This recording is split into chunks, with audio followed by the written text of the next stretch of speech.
And shifting focus to Russia-Ukraine conflict now, U.S. Secretary of State Antony Blinken has said that Ukraine will become a member of NATO and that the NATO summit will help build a bridge to that outcome.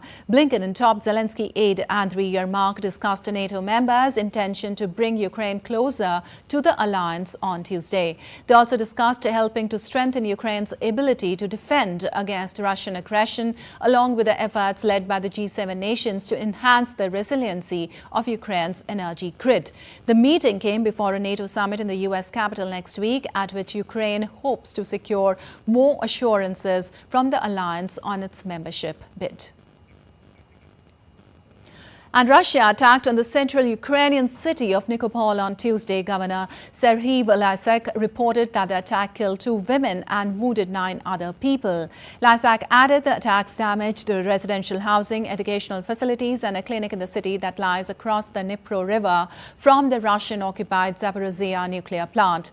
Nikopol has been subjected to aerial attacks since the start of Russia-Ukraine conflict.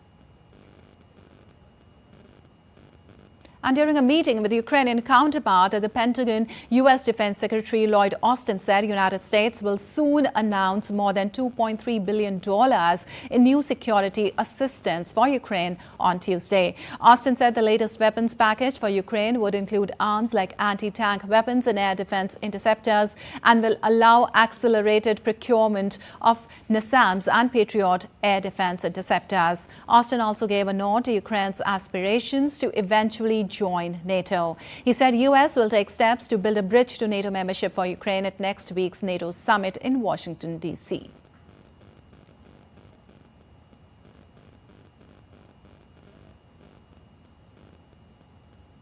Now, as we look ahead to the NATO summit next week, Rustam, we'll take steps to build a bridge to NATO membership for Ukraine.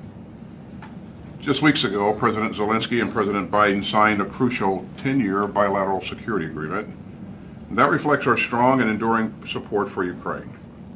So I look forward to discussing more ways to meet Ukraine's immediate security needs and to build a future force to ward off more Russian aggression.